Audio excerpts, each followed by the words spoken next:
আচ্ছা, আমার স্ক্রিন কি সবাই দেখতে পান কিনা একটু দেখেন। আমার স্ক্রিন কি সব দেখা যায়? Hello hello. জি দাদা, দেখা যায়। আচ্ছা আচ্ছা, দেখেন আমাদের একটা টার্গেট ছিল বা আমাদের টার্গেটেড এরিয়া ছিল। আমি আপনাদের গত 2 দিন আগে আমি আপনাদের বলছিলাম রাত্রের 10টার সময় যারা পেইড মেম্বারে ছিলেন তাদের সাথে আমি একটা আলোচনা করছিলাম এবং আমি বলছিলাম যে এইখানে একটা নিক লাইন তৈরি হয়েছে, তাই না? এইখানে একটা নিক লাইন তৈরি হয়েছে এবং এই নিক লাইনটা যদি ব্রেক না করে বা এই ট্রেন লাইনটা যদি ব্রেক না করে তাহলে মার্কেটটা ওভারঅল, হ্যাঁ, ওভারঅল মার্কেটটা আপনার আপের দিকে থাকবে। এবং বলছিলাম যে আমার এইখানে যে লেভেলটা আছে এই লেভেলটার আমি যদি খেয়াল করি তাহলে এই যে লেভেলটা যেমন 2417-তে এবং আর একটা লেভেল আমি বলছিলাম 2435 বা 30-এর দিকে, ঠিক না? আমি 2430-এর দিকে একটা পয়েন্ট বলছিলাম আপনাদের। দেখেন আপনার যারা মনে মানে যারা ছিলেন তাদের মনে আছে কিনা, হ্যাঁ, তাদের মনে আছে কিনা জিনিসটা দেখেন। এবার এইখানে বিষয়টা হচ্ছে আমার নিক লাইনটা, এই যে ট্রেন লাইনটা, এই ট্রেন লাইনটা কিন্তু ব্রেক করছে, কিন্তু প্রিভিয়াস যে আমার যে দুইটা সাপোর্ট, হ্যাঁ, প্রিভিয়াস যে দুইটা সাপোর্ট সেই দুইটা সাপোর্টকে কিন্তু সে ব্রেক করতে পারে নাই, ঠিক আছে? ওভারঅল সেই দুইটা সাপোর্টকে ব্রেক করতে পারে না, হিস্ট্রিক্যাল সাপোর্ট। যে সাপোর্টটা ব্রেক না করার কারণে মার্কেট কিন্তু একটা পাম্প পাইছে এবং এইখান থেকে আপনারা যদি খেয়াল করেন এইখান থেকে মার্কেটটা কিন্তু নতুন একটা লো তৈরি করছে, হ্যাঁ, নতুন একটা লো তৈরি করছে। দেখেন যে লোটা ছিল, আগের লোটা ছিল, আমি যদি দেখি তাহলে সেটা ছিল 40 বা 39-এর দিকে, কিন্তু নতুন লো তৈরি করার কারণে এইখানে লোটা তৈরি হয়েছে আপনার 33 বা 32-এর দিকে, ঠিক আছে? যেই লোটার কারণে মার্কেটটা কিন্তু এইখান থেকে আপনার প্রিভিয়াস যে সাপোর্ট সেই প্রিভিয়াস সাপোর্টটাকে কিন্তু সে কারেকশন দিয়ে প্রিভিয়াস সাপোর্টের থেকে কিন্তু প্রিভিয়াস সাপোর্ট পর্যন্ত কারেকশন না দিয়ে, হ্যাঁ, প্রিভিয়াস সাপোর্টের কাছাকাছি এসে কিন্তু মার্কেটটা উঠে গেল। এই দেখেন আমরা যদি 15 মিনিটের চার্ট অনুযায়ী দেখি তাহলে আমি যেটা আগের দিন আপনাদের বলছিলাম রাত্রে সেই জিনিসটাই কিন্তু হয়েছে। এখানে প্রিভিয়াস সাপোর্টের এখানে আপনার কিন্তু মার্কেট একটা পজিশন ক্রিয়েট করে মার্কেট কিন্তু উঠে গেছে, দেখছেন? এই যে এখানে পজিশন ক্রিয়েট করছে, এই জায়গা থেকে মার্কেটটা কিন্তু উঠে গেছে। এই আমরা যদি খেয়াল করি এবং এইটা কিন্তু কন্টিনিউয়াসলি প্রিভিয়াস যত রেজিস্ট্যান্স ছিল সব রেজিস্ট্যান্স কিন্তু ব্রেক করে মার্কেট কিন্তু এখন 2508-এ, ঠিক আছে? এটা কিন্তু 2508-এ এখন মার্কেট। এখন বিষয় হচ্ছে এই মার্কেটটাই আমি যদি একটু বড় টাইম ফ্রেমে যাই, যেহেতু আমাদের উইকলি শেষ এবং মোটামুটি মাসের পর্যায়ে চলে গেছে, তাহলে এখন এইখানে যদি আমরা খেয়াল করি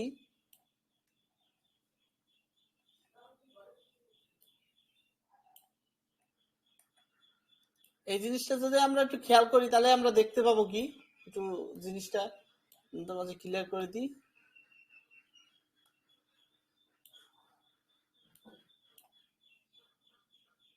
আমি সবগুলো ডিলিট করি, আপনারা কি সব বুঝতে পারতেছেন? হ্যালো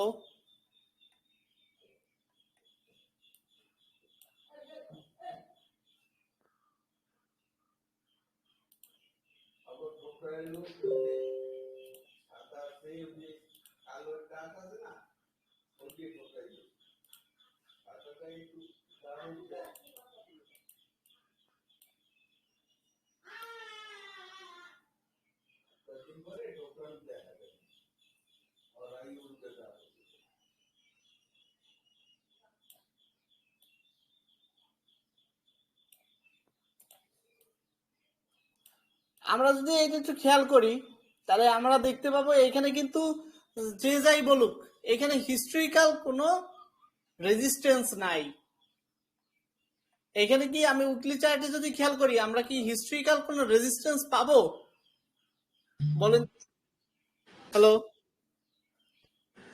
না দাদা। এইখানে কোন resistance? হিস্ট্রিক্যাল রেজিস্ট্যান্স আমরা পাবো না এবং স্পেসিফিক কোন রেজিস্ট্যান্সও আমরা এই জায়গায় পাবো না, বুঝছেন?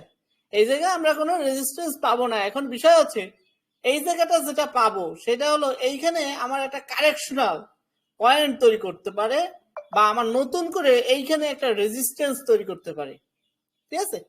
মার্কেট কিন্তু অবভিয়াসলি আপনার আপ ট্রেন্ডের মধ্যে আছে। আমরা যদি খেয়াল করি মার্কেটটা কিন্তু পুরোপুরি আপ ট্রেন্ড মার্কেট। এখন এই মার্কেটটা কিন্তু আমরা জানি মার্কেটের ভাষা কিন্তু শুধুমাত্র একমুখী হবে সেটা কিন্তু না। এই মার্কেটটা কিন্তু আপনার কারেকশন দিয়ে নতুন সাপোর্ট তৈরি করবে, নতুন রেজিস্ট্যান্স তৈরি করবে, এইভাবে কিন্তু মার্কেটটা চলে। আমরা যদি প্রিভিয়াস যে হিস্ট্রিও দেখি সেটা দেখবেন কি একটা ঊর্ধ্বমুখীর পরে একটা কিন্তু নিম্নমুখী একটা চাপ কিন্তু মার্কেটে ছিল। হ্যাঁ, সেটা হইতে পারে যে আপনার এইখান থেকে ঊর্ধ্বমুখী যে স্টাইলে গেছে সেখান থেকে পুরোপুরি ভাবে আপনার ফেরত আসে নাই, কিন্তু সেখান থেকে কারেকশন কিন্তু দিচ্ছে। ঠিক একইভাবে আমরা যদি এইখানে যারা সেলার আছি এরা যদি এখন সেলের চিন্তা করি, হ্যাঁ এখন সেলের চিন্তা আসে, বুঝছেন? কিন্তু সেলের চিন্তাটা কখন আসে? যেমন 2600 আমরা যদি চিন্তা করি না এই মার্কেট 2600 যাবে, যাইতেই পারে, হ্যাঁ অসম্ভব কিছু না। এখানে এই মার্কেটে 2600 যাইতে পারে, এটা অসম্ভব কিছু না। এখন বিষয় হচ্ছে 2600 যাওয়ার আগে এইখানে কিন্তু 2600 যাওয়ার আগে যে জিনিসটা আমাদের চিন্তা করতে হবে সেটা কিন্তু এইখানে কিন্তু কোনো রেজিস্ট্যান্স নাই, ঠিক আছে? রেজিস্ট্যান্স নাই। উইকলি হিসাবে আমার কিন্তু যেটা দেখতেছি উইকলি চার্ট অনুযায়ী মার্কেটে কিন্তু স্ট্রং বুলিশ মুভ, বুঝছেন? স্ট্রংলি বুলিশ এই মার্কেট, স্ট্রংলি বুলিশ মুভ কিন্তু আছে। এখন এই জায়গায় সেলাররা যদি সেল চিন্তা করে তাহলে আমাদের যেটা চিন্তা করতে হবে সেইটা দেখেন। এই মার্কেট সেলে যে আসবে না তা না, এখানে 1500 পিপ থেকে 750 পিপ পর্যন্ত আমরা সেল পাইতে পারি, বুঝছেন? 1500 থেকে 750 পিপ পর্যন্ত আমরা সেল পাইতে পারি, কিন্তু সেজন্য আমাদের কিন্তু একটা অপেক্ষা করতে হবে। সেই অপেক্ষা করার বা মূল্যবান পয়েন্ট বা ইম্পর্টেন্স জোন আমাদের তৈরি করতে হবে, দেন আমরা কিন্তু এই মার্কেটে সেল পাবো। সেটা কোথায় জানেন? সেটা আমি বলি। এইটা যদি আমাদের এই মার্কেটটা যদি এখন ম্যানিপুলেশনের দিকে আসে, ম্যানিপুলেশনটা কত পর্যন্ত হবে এটা আমরা জানি না, ঠিক আছে? তাহলে আমি ধরলাম এইখানে গ্রাফিক্যাল চার্ট অনুযায়ী এখানে মনে করেন 2550 পর্যন্ত, হ্যাঁ 2550 পর্যন্ত আমি মনে করেন এইখানে আমি ধরলাম এইটা একটা জোন। যদি এটা যদি জোন হিসাবে ধরি তাহলে আমাদের অবশ্যই এই মার্কেটটাকে যদি সেলের চিন্তা করতে হয় বা এই মার্কেটটা যদি সেলের দিকে আসে তাহলে অবশ্যই এইখান থেকে নতুন, হ্যাঁ এখান থেকে নতুন রেজিস্ট্যান্স তৈরি করতে হবে। আমার কথা কি বুঝতে পারছেন? এইখান থেকে নতুন রেজিস্ট্যান্স তৈরি করতে পারে হবে, এবং এই রেজিস্ট্যান্স তৈরি করার পরে এই মার্কেটটা সেল আসবে। আমার কথা কি বুঝতে পারছেন? এই জায়গায় যদি আমরা সেলের চিন্তা করি তাহলে কিন্তু আমার এইভাবে সেলের চিন্তা করতে হবে। এবারে আমরা কিন্তু এই মার্কেটে সেল চিন্তা করতে পারবো না, ঠিক আছে? এই মার্কেটে কিন্তু সেল চিন্তা করতে পারবো না। আমার সেল চিন্তা করতে গেলে কিন্তু আমার মিনিমাম এইখান থেকে একটা রেজিস্ট্যান্স তৈরি করে এই যে পূর্ববর্তী রেজিস্ট্যান্স গুলো, এই পূর্ববর্তী রেজিস্ট্যান্স গুলো ব্রেকআউট করতে হবে, এবং এটা নিচে চলে গেলে মার্কেটটা দেন আমরা সেল পাবো। এর আগে কিন্তু আমরা লং টার্ম হিসাবে আমরা কিন্তু সেল পাবো না। আমার কথা কি বুঝতে পারছেন? হ্যালো, জি দাদা, বুঝতে পারছি। হ্যাঁ সেক্ষেত্রে আমার যদি এইটার থেকে সেল চিন্তা আমরা যদি করতে যাই, এখন কিন্তু ম্যানুপুলেশন হচ্ছে মার্কেটে, কিন্তু এখন ম্যানুপুলেশন হবে। এখন সেই ম্যানুপুলেশনটা কত পর্যন্ত হবে সেটা কিন্তু আমরা কেউ বলতে পারবো না যে মার্কেটটা ম্যানুপুলেশন হবে, বায়ার ম্যানুপুলেশন। কারণ যত মার্কেট ঊর্ধ্বমুখী যাবে ততক্ষণ কিন্তু বায়াররা অ্যাক্টিভ থাকে। এখন বায়াররা সবসময় অ্যাক্টিভ থাকবে না, বায়াররা কিন্তু আউট হয়ে তখন কিন্তু সেলাররা মার্কেটে ইনপুট হবে, ঠিক আছে? সেলাররা আসতে গেলে সেলারদের যে জিনিসটা চিন্তা করতে হবে কোথা থেকে সেলার আসবে। এটা কিন্তু আমাদের অনেকের মত যে ভাই কোথা থেকে সেলার আসবে। আমি বলতেছি যে বায়ার আসবে, এখন বায়ার তো আসেই মার্কেটে, তাহলে সেলাররা কোথা থেকে আসবে? তাহলে সেলাররা যদি আসতে হয়, সেলাররা যদি এই মার্কেটে আসে অবশ্যই এই যে প্রিভিয়াস যে আমি যদি 4 ঘন্টার ক্যান্ডেলের যদি দেখি এইটা কিন্তু একটা, এইটা কি তৈরি করছে? এইটা কিন্তু একটা আপনার রেজিস্ট্যান্স তৈরি করছিল না? দেখেন তো মার্কেট এটা একটা রেজিস্ট্যান্স তৈরি করছিল কিনা। এই একটা রেজিস্ট্যান্স তৈরি করছিল কিনা দেখেন, করছিল। তা মার্কেট কিন্তু এইখান থেকে এসে মার্কেটটা কিন্তু কারেকশন দিছে। হ্যাঁ, কারেকশন দেওয়ার পরে দেখেন এইটা আবার উপরে উঠছে, উঠার পরে দেখেন এইখানে আবার একটা রেজিস্ট্যান্স তৈরি করছে, নিউ রেজিস্ট্যান্স, যেটা পুরাতন রেজিস্ট্যান্সকে ব্রেকআউট করছে। এই যে পুরাতন রেজিস্ট্যান্সকে, এই রেজিস্ট্যান্সটা কিন্তু ব্রেকআউট করছে এবং এর নতুন করে রেজিস্ট্যান্স তৈরি করার পরে এই দেখেন সেই সেল কিন্তু আসছে, দেখছেন? এইখান থেকে কিন্তু সেল আসছে, আসে নাই সেটা কিন্তু ভুল। এই পুরাতন পূর্বের যে রেজিস্ট্যান্স ছিল সেই রেজিস্ট্যান্সকে ব্রেকআউট করার পরে কিন্তু আপনার সেল আসছে। এখন আমাদের মধ্যে এমন কোনো ট্রেডার নাই যারা আমরা 1000 বা 2000 পিপস আমরা প্রফিট নিই, ঠিক আছে? আমরা বড় জোর 100 থেকে 200 পিপ আমরা প্রফিট নিই, বড় জোর। আমরা যদি বড় জোর প্রফিট নেওয়ার চিন্তা করি 100 থেকে 200 পিপ, কিন্তু এইখানে কত পিপ আসছে বলেন তো? এই জায়গা থেকে যে সেল আসছে, এই সেলটা কত পিপস আসছে কেউ কি বলতে পারেন? হ্যালো, 920 927 পিপস, এখানে প্রায় 927-28 পিপস আপনার এইখানে সেল দিয়ে গেছে, সেলার অ্যাক্টিভ হয়ে গেছে। ঠিক একই রকম ভাবে এই দেখেন এইটাও একটা রেজিস্ট্যান্স, ঠিক কিনা বলেন? এটা একটা রেজিস্ট্যান্স না? একটা রেজিস্ট্যান্স, এবং এই রেজিস্ট্যান্স থেকেও কিন্তু আমার সেল অ্যাক্টিভ হয়েছে। এই দেখেন সেল অ্যাক্টিভ হয়েছে। এই যে এইটা কিন্তু একটা, এইটা যে তৈরি হয়েছে, এটা কি, এটা কি তৈরি হয়েছে আপনারা কি কেউ বলতে পারেন? এই জায়গাটা কি তৈরি হলো? এই যে এইটা যে তৈরি হয়েছে, এটা কি তৈরি হয়েছে কেউ কি বলতে পারেন? এটা কি তৈরি হয়েছে?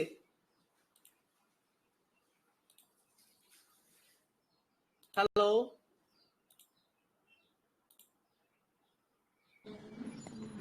আপনারা কি কেউ বলতে পারেন এখানে কি তৈরি হয়েছে? দ্য ব্রেক অফ স্ট্রাকচার হইছে। ব্রেকআপ স্ট্রাকচার হয়েছে, কিন্তু এখানে আর কি হয়েছে? Inverse head and shoulder.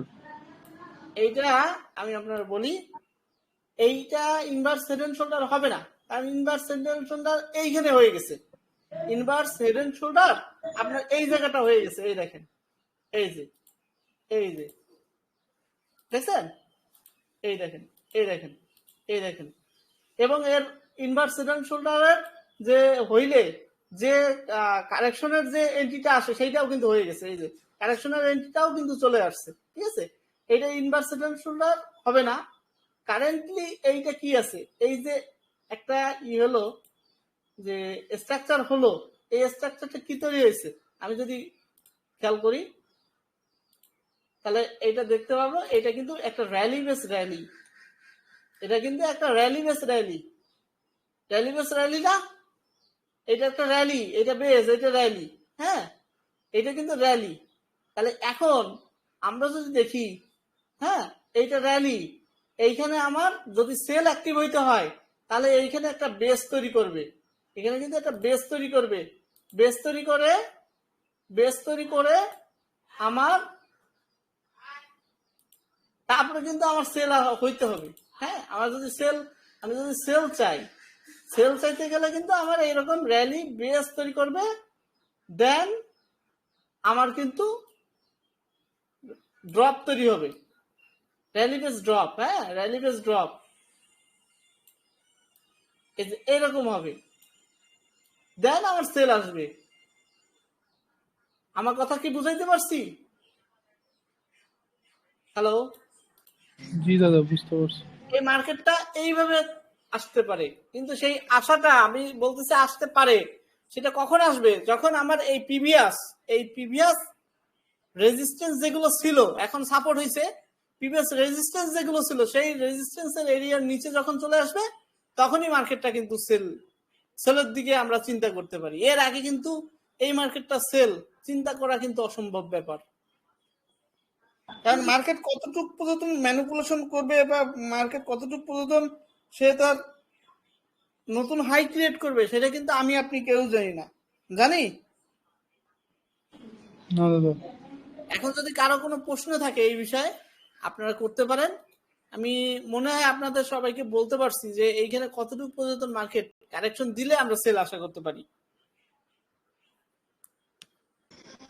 যদি কারো কোনো প্রশ্ন থাকে করতে পারেন।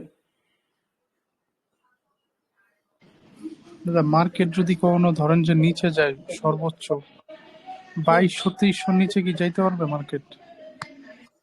হ্যাঁ, 2200-2300 নিচে যাইতে পারবে, কিন্তু সেইখানে 2200-2300 নিচে যাইতে হলে দেখেন, 2200-2300 নিচে যাইতে হলে আপনার কিন্তু মার্কেটের কারেকশনাল পয়েন্ট গুলো কিন্তু আপনার ইম্পর্টেন্স। যেমন আমি আপনাদের দেখাই দেখাই যাবে না কেন? এই মার্কেটে কোনো কিছু অসম্ভব না। আমরা কি কেউ আশা করছি যে এই মার্কেটটা আপনার 2500-2600 যাবে? অনেকেই কিন্তু আশা করি নাই। সবাই কিন্তু চিন্তা করছে এইখান থেকে কিন্তু আমার কি আসবে, সেল আসবে, এইটাই চিন্তা করছি। কিন্তু সেই মার্কেটটা দেখেন কোথায় গেছে।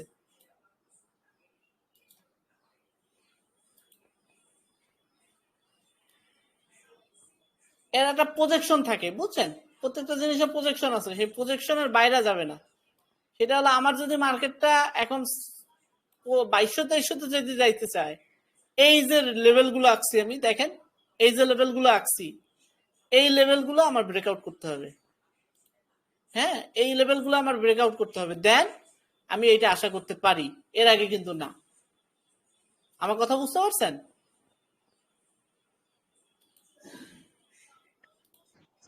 জি দাদা, মানে 2200 পর্যন্ত তো যাবে, বাট এর নিচে কি যাবে কিনা, ধরেন 2100 বা 2080? এইটা যাইতে গেলে এই যে এই লেভেল গুলো ব্রেকআউট করতে হবে। এই ব্রেকআউট করলে প্রিভিয়াস সাপোর্টের নিচে থাকলে তখন আপনার যদি এই সাপোর্টের নিচে চলে যায়, তাহলে পরবর্তী সাপোর্ট কোথায় সেইটাকে টার্গেট করে, বুঝছেন? যেমন পরবর্তী সাপোর্ট হলো এই জায়গাটায়, এই জায়গাটায়, তাহলে এইখানে টার্গেট করবে। পরবর্তী সাপোর্ট আপনার এই জায়গাটায়, তাহলে এই জায়গা টার্গেট করবে, বুঝছেন? মার্কেটের রিদম হলো এইটা। হ্যাঁ, এমনও আছে যে মার্কেট 2000-2100 পর্যন্ত যাইতে পারে। এটা অসম্ভব কিছু না, ঠিক আছে? এটা অসম্ভব কিছু না, কিন্তু সে জায়গা যাইতে গেলে কিন্তু মার্কেটের এই যে সাপোর্টের যে এরিয়াগুলো, এইগুলো কিন্তু ব্রেকআউট করে তারপরে যাবে, একবারে যাবে না, বুঝছেন? যেমন আমি মনে করলাম যে এইখানেই মনে হয় শেষ শেষ সীমা। এখানে শেষ সীমা বলতে কিছু নাই, বুঝছেন? আপনার মেটালসের কোনো শেষ সীমা বলতে কিছু নাই। মেটালসের মনে করেন যখন মনে করেন এই যে সোনা, রূপা, তারপরে পেট্রোলিয়াম, হ্যাঁ, এই যে জিনিসগুলা কখনো আপনার লিখে রাখেন, আমার কথাটা যদি বিশ্বাস না হয়, বা এটা রেকর্ডও থাকবে, এটা আপনারা জানবেন যে এই জিনিসগুলোর দাম কখনো কমবে না, ঠিক আছে? এইগুলোর দাম সবসময় দিন দিন বাড়বে, বা এর চাহিদা দিন দিন বাড়বে।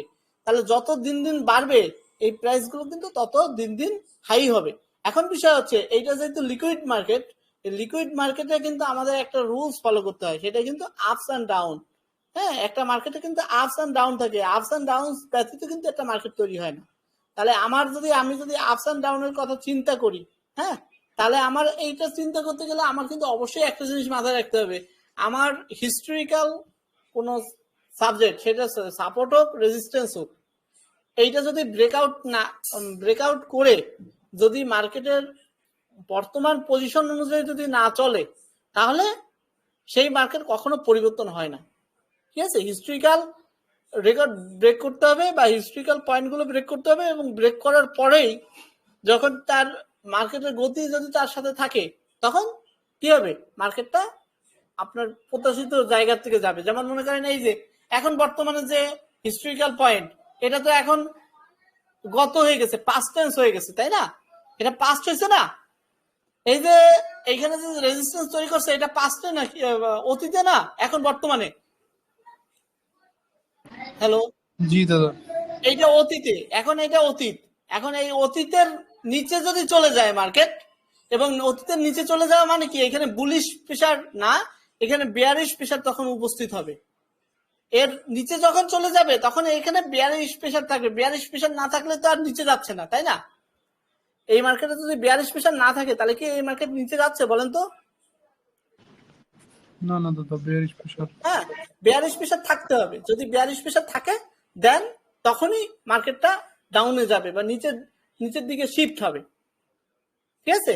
তখনই মার্কেটটা নিচের দিকে শিফট হবে। এর আগে মূলত কোন ধরনের মার্কেট কারেকশন কি আমরা পাবো? আমরা যদি এখন সারাদিন আমি যদি চিল্লাই যে মার্কেট কারেকশন দিবে এখনই দিবে, এইটা তো ভাই ভুল কথা, কারণ আমি তো জানি না মার্কেট কোথায় যাবে। সিস্টেমটা বোঝেন। আমরা যেটা করি সেটা হলো অ্যানালাইসিস করে আমরা চিন্তা করি যে মার্কেটের যে পজিশন বা যে জায়গা, সে জায়গা অনুযায়ী বা মার্কেটের পরিস্থিতি অনুযায়ী মার্কেটটা এই জায়গায় যেতে পারে, কিন্তু আমরা কিন্তু 100% শিওরিটি দিতে পারবো না যে এই মার্কেটটা এই জায়গায় যাবেই। হ্যাঁ, এটা আমি কেন, পৃথিবীর কোনো ট্রেডারই বলতে পারবে না যে এই মার্কেটটা এই জায়গায় যাবেই, এর ব্যতীত যাবে না। যেটা করব সেটাও কিন্তু আমরা আমাদের অ্যানালাইসিসের উপর ভিত্তি করে আমরা বলতে পারবো যে না, এই মার্কেটটা আপনার সেলের দিকে যাবে বা এই মার্কেটটা বাইরের দিকে যাবে। ঠিক আছে, এমন হতে পারে এইখান থেকে নেমে এইটাই হিস্ট্রিক্যাল হাই তৈরি করে মার্কেটটা আরো নেমে গেল, বা এমনও হতে পারে এই মার্কেটটা আপনার এই 2550 বা 2560 থেকে টানা নামতে পারে, বা এটা 2600 চলে গেল, হইতে পারে না? বলেন।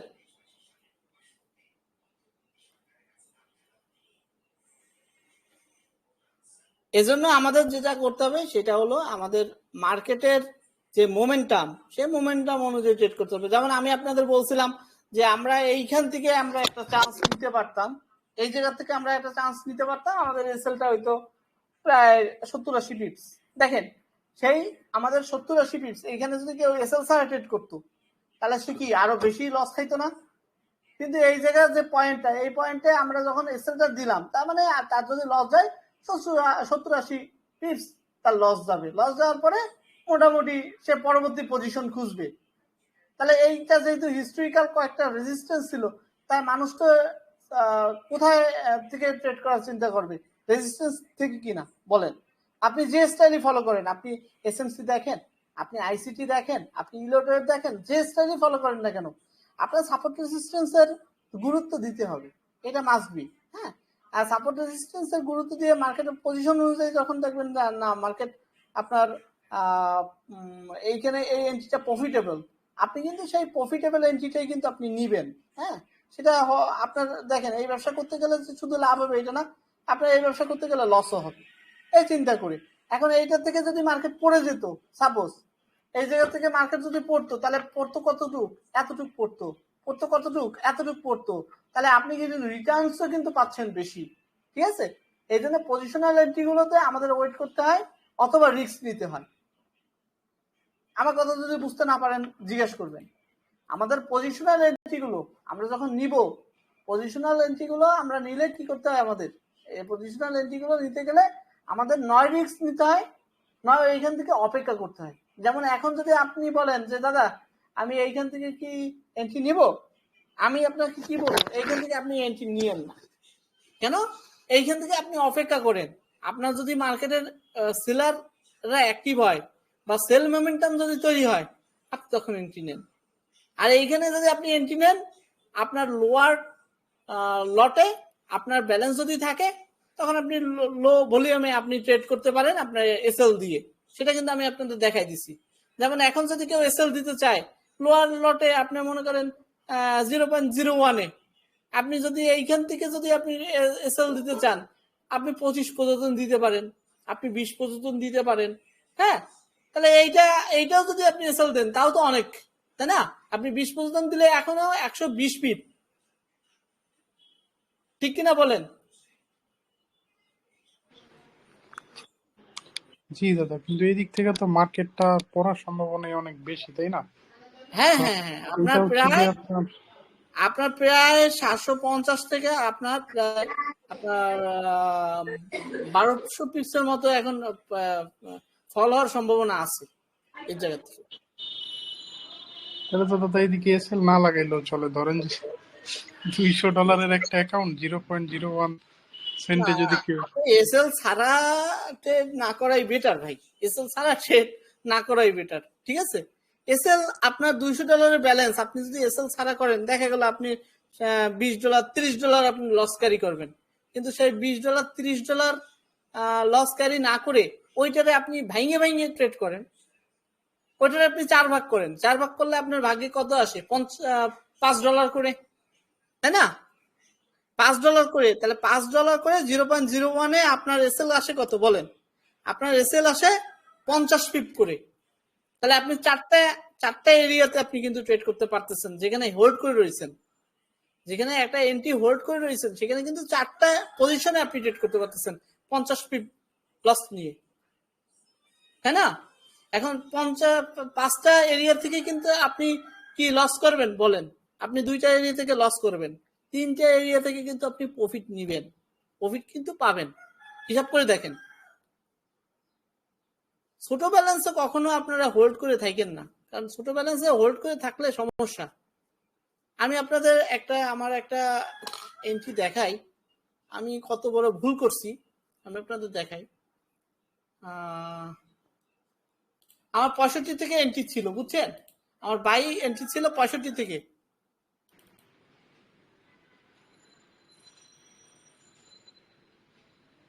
2465। সবাই করি, বুঝছেন? ভুল আমরা সবাই করি, ভুল করি না এমন লোক পৃথিবীতে কম আছে। যদি আমরা বলি যে আমরা ভুল করি না, সে পুরা মিথ্যা কথা বলবে আপনাকে। হ্যাঁ, সে আপনাকে পুরো মিথ্যা কথা বলবে। যে ভুল আমরা সবাই করি ভাই, ভুল ছাড়া কেউ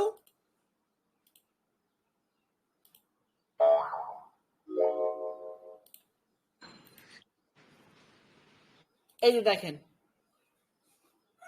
এটা আমার গত মাসের প্রফিটের হিস্টোরি। এটা আমি কাস্টম করে দিই।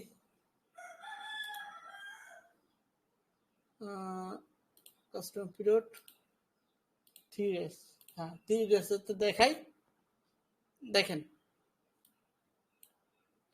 আমার বাইটা কোথা থেকে নেওয়া ছিল দেখছেন? দেখেন 0.01 আমি এসএল দিই নাই, কিন্তু আমার একটা আছে, বুঝছেন? আমার একটা সিস্টেম আছে। সিস্টেমটা হলো আমি এসএল যদি না দিই, আমি যদি কোনো সময় কোনো এন্ট্রিতে এসএল না দিই, আমি নির্দিষ্ট পরিমাণ প্রফিট বা লসের পরে আমি সেটা কেটে দিই, বা সেটা আমি রাখি না। ঠিক আছে? একটা নির্দিষ্ট পরিমাণ লসের পরে আমি সেটা রাখি না। যেমন মনে করেন সেটা $20 হোক, $30 হোক, সেই লসটা আমি মেনে নিয়ে আমি বেড়াই যাই। এটা হলো আমার একটা পলিসি।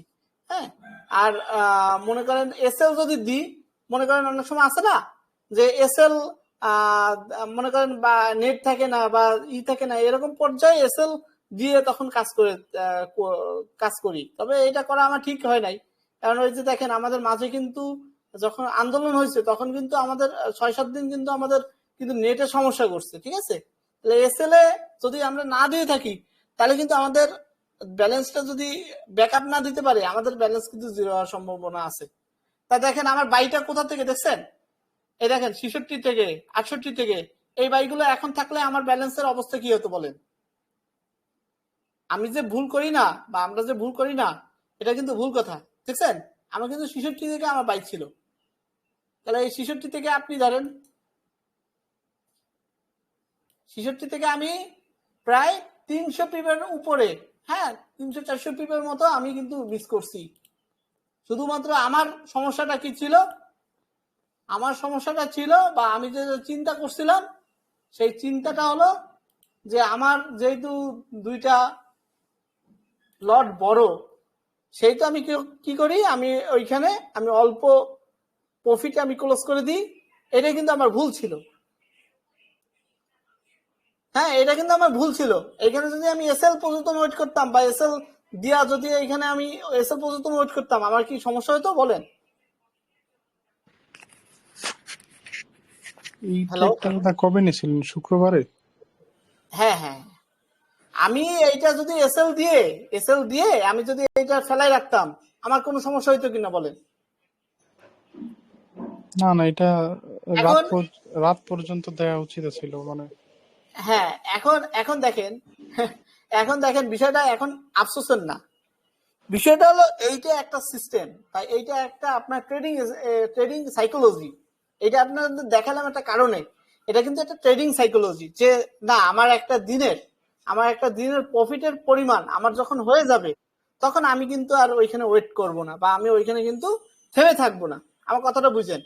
আমি হয়তো বা প্রফিট পাইতাম অনেক বেশি, 300 পিপ 400 পিপ পাইতাম, কিন্তু আমার যেহেতু টার্গেট ফিল আপ হয়েছে তাই আমি ক্লোজ করে দিছি। এটা আমার একটা ট্রেডিং সাইকোলজি বা স্টাইল।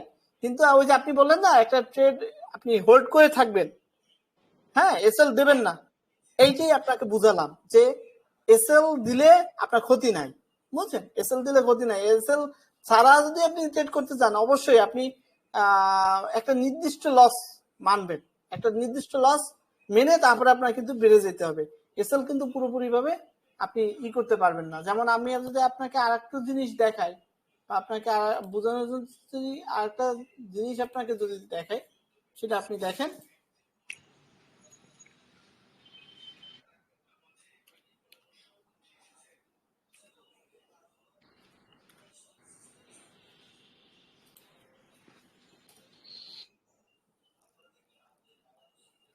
এই যে কারেন্ট যে অ্যাকাউন্টটা, সেই অ্যাকাউন্টে আপনাকে দেখাই। এইটা দেখেন, এইটার দেখছেন ড্রডাউনটা। আপনি যখন এই এসএল দেবেন বা আপনি এইরকম একটা নির্দিষ্ট লটে আপনি যখন ট্রেডটা ছেড়ে দেবেন বা ক্লোজ করে দেবেন, তার তার ড্রডাউনটাও কম থাকবে। হ্যাঁ, আপনার প্রফিটটা যেরকম হবে আপনার ড্রডাউনটা কম থাকবে। যেমন আমার ড্রডাউন এইখানে দেখাচ্ছে 3.85, মানে 4%-এর মতো। বুঝছেন, এটা কিন্তু 4%-এর মতো আমার লস। তাহলে দেখেন আমার এইখানে আমি আমি কিন্তু একটা ট্রেড সর্বোচ্চ লস কত মানছি, আমি কিন্তু একটা ট্রেড সর্বোচ্চ লস আমি $10 উপরে কিন্তু আমি মানি নাই। বুঝছেন, আমি একটা ট্রেড সর্বোচ্চ $10 কিন্তু আমি একটা ট্রেডের লস মানছি। এরপরে কিন্তু আমি কোনো ট্রেড কিন্তু এরপরে হোল্ড করি নাই। সেটা হয় আমি এসএল দিয়ে ক্লোজ করে দিছি, হয় নিজে ক্লোজ করে দিছি। আমি কিন্তু হোল্ড করে থাকি নাই। তা আমার কি প্রফিট হয় নাই বলেন? আমার কি প্রফিট হয়েছে দাদা? বুঝছে দাদা। হ্যাঁ, এবং আমি মনে করি আমার যে ব্যালেন্স, সেই ব্যালেন্স অনুযায়ী আমার ভালো প্রফিট হয়েছে, তাই না? আমার যে ব্যালেন্স, সেই ব্যালেন্স অনুযায়ী আমার ভালো প্রফিট হয়েছে না? এবং আমি কিন্তু কম পিপস কিন্তু কাউন্ট করতে করি নাই। আমি কিন্তু প্রায় 3,468 পিপস কিন্তু আমি পাইছি, দেখছেন? হ্যাঁ, এইটাই হলো সিস্টেম। আপনারা অবশ্যই এইগুলো মেনটেন করবেন। এইগুলো মেনটেন যদি না করেন, তাহলে কিন্তু সত্যি কথা বলতে আপনি চেষ্টা করবেন, অনেক চেষ্টা করবেন, কিন্তু আপনি গেইনার হইতে পারবেন না। বিষয়টা হলো এটা। আমি এসএল যে না অনেক দিলে বড় গেইনার তা কিন্তু না, আমি যে অনেক বড় গেইনার সেটা কিন্তু আমি না। হ্যাঁ, আমি জাস্ট আমি আপনাদের বললাম যে এইভাবে আপনার সাইকোলজি তৈরি করার চেষ্টা করেন। আশা করি এইভাবে তৈরি করলেই আপনারা পারবেন, যে কেউ। হ্যাঁ, বলেন। এসএল না দিলে হয়তো আপনি মানে 8-9 দিন বাইচে যাবেন, কিন্তু একদিন আপনারে মানে পুরো শেষ করে হ্যাঁ, দেবে। হ্যাঁ, অবশ্যই এসএল না দিলে আপনি ওই যে এইরকম হয় না যে গৃহস্থের চোরের 10 দিন, গৃহস্থের একদিন, জিনিসটা হয়ে যায় এরকম, বুঝছেন? এসএল না দিলে একটা সিস্টেম আপনার করতে হবে। সেটা এসএল না দিলে আপনার লটটা যেন ছোট থাকে। প্রথম কথা, লটটা যেন ছোট থাকে, সর্বনিম্ন লটে আপনার ট্রেড করতে হবে, এটা প্রথম লটটা কথা। ছোট, আর হচ্ছে মানে জোন ভিত্তিক আপনার বাই হ্যাঁ, সেল করতে কোন হবে। ভিত্তিক, এবং এসএল ছাড়া মানে এই না যে আজীবন আমি এসএল রাইখে দেবো বা আমি হোল্ড করে রাখবো, সেটা কিন্তু না। এসএল না না, ছাড়া ওটা আপনি তো ট্রেড করতে গেলে আপনার দুইটা জিনিস করতে হবে। এক হলো আপনি একটা নির্দিষ্ট পরিমাণ লস নিয়ে বেড়ে চলে যাবেন, এইটা একটা। আর একটা নির্দিষ্ট লেভেলের থেকে আপনার কিন্তু হেজ করে রাখতে হবে, বুঝছেন? একটা নির্দিষ্ট লেভেল থেকে আপনার হেজ করে রাখতে হবে। এই দুইটা ফর্মুলা এসএল ছাড়া যারা ট্রেড করে তাদের জন্য।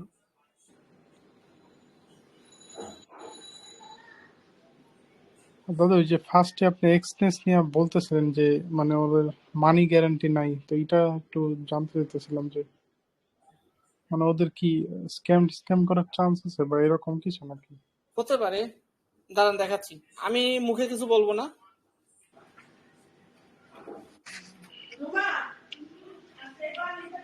কোনো কিছু মুখে বলা ঠিক না, কারণ প্রমাণ দেখাতে হয়, বুঝছেন?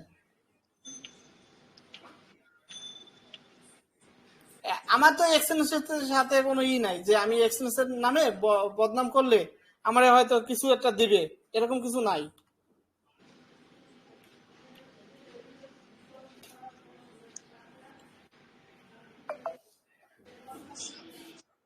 আচ্ছা, এটা দেখেন, এদের রেটিং ভালো, ঠিক আছে, এদের রেটিং ভালো, কিন্তু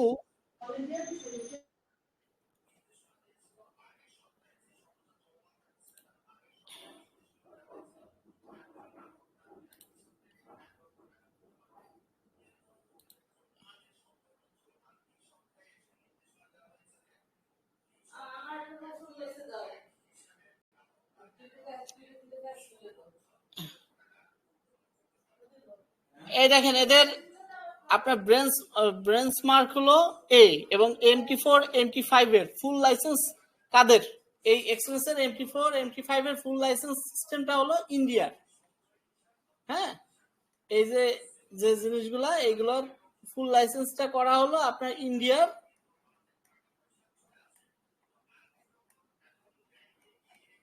এই সার্ভার গুলো এদের আছে, এটা দেখাইলো।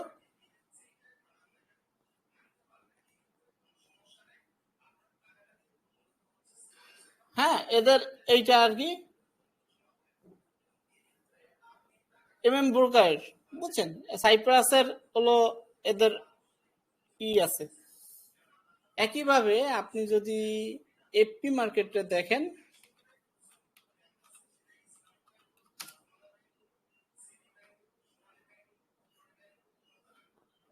আচ্ছা এটা হলো এফপি মার্কেট। দেখেন এইটার লাইসেন্সটা কি? এইটার লাইসেন্স হলো আপনার ফুল লাইসেন্স হলো ইউনাইটেড স্টেটের রিস্ক কন্ট্রোল 9.9091, এবং ব্রেঞ্চমার্ক দেখেন আপনার 412। হ্যাঁ, 412 এটার ফুল মার্কস। রিস্ক কন্ট্রোল হলো 9.91। ঠিক আছে, এই দেখেন এটা অস্ট্রেলিয়ান ব্রোকার। তাহলে এইটার সাথে ওইটার তফাৎটা কি সেটা দেখাচ্ছি। এইটার সাথে তফাৎটা দেখছেন? এইটা হলো সাইপ্রাসের আর ওইটা হলো অস্ট্রেলিয়ান। এই একটা রিস্ক কন্ট্রোল এইটার কম, ওইটার বেশি। এটা ম্যানিপুলেশন হয় না। যেমন এই যে এফপি মার্কেট, এটা কিন্তু আপনার ম্যানিপুলেশন হয় না। দেখেন এটা ম্যানিপুলেশন কম হয়, এইটার কিন্তু বেশি হয়। আপনারা জানেন, যারা এক্সচেঞ্জ করেন তারা কিন্তু জানেন ম্যানিপুলেশনটা কোথায় হয়। এটা আমার বলা লাগবে না, আপনারা নিজেরাই বলতে পারবেন যে কোথায় এইটার কিভাবে হয় ম্যানিপুলেশনটা।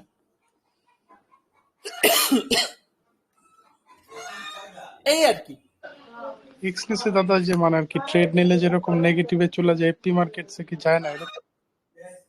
এইটা হ্যাঁ কি যায়, নেগেটিভে যায়, কিন্তু বিষয়টা হচ্ছে কি, যখন আপনি ট্রেড নেবেন, ট্রেড নিলে যে সবসময় পক্ষে যাবে এটা তো না, এখন নেগেটিভে যাবে। কিন্তু ওরা করে কি ফেক জিনিস, জি জি, নিউজ টাইমে আর কি ফেক ক্যান্ডেল বানাবে, নিউজ টাইমে ফেক ক্যান্ডেল বানায়, তারপরে আপনার বাস সার্ভার ডাউন করে দেয়। স্লিপেজ এই দেয় অনেক। জিনিসগুলো এখানে হয় না, এফপি মার্কেটে এই জিনিসগুলো হয় না। তাই আমি বললাম আর কি যে এক্সচেঞ্জে কি সুবিধার জন্য করেন আর কি, এইটাই আর কি। যে অনেকে যে এক্সচেঞ্জে করে এইটা কি সুবিধার জন্য করে, এটা তো মনে করেন ওটা দাদা মানে উইথড্র আর ডিপোজিটটা একদম ফাস্ট হয়, তো এই জন্য এফপি মার্কেটসে আপনার ডিপোজিট উইথড্র কিরকম মানে বাইন্যান্স? ডিপোজিট ইনস্ট্যান্ট, কিন্তু উইথড্রোর সময় দেখা গেল 1-2 ঘন্টা লেট হয়।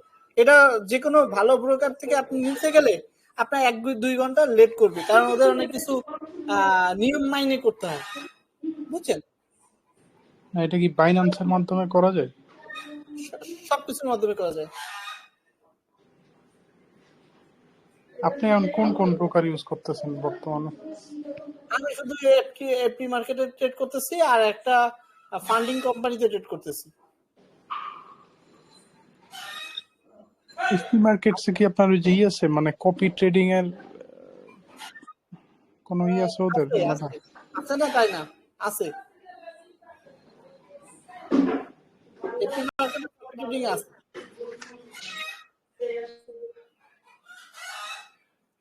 ওইটার ব্যাপারে কি দাদা আপনার আইডিয়া আছে? আহ, হ্যাঁ, আমার কপি ট্রেডিং আমি এখন চালু করবো না, বুঝছেন? আমি কপি ট্রেডিং চালু করবো আরো 2 বছর পরে। মানে প্রাথমিকভাবে এটা চালু করছিলাম, ঠিক আছে? আচ্ছা, তা প্রাথমিকভাবে যখন চালু করছিলাম, তা ওটা চালু করার পরে দেখলাম যে ওটা ট্রেডে হ্যাম্পার হয়। কারণ আমার পোর্টফোলিও তৈরি করা সাথে কপি ট্রেডিং চালু করা, এটা একটা ঝামেলা। হ্যাঁ, এটা হ্যাম্পার হয়। এই হ্যাম্পারের কারণে আমি আপাতত কপি ট্রেডিংটা বন্ধ রাখছি।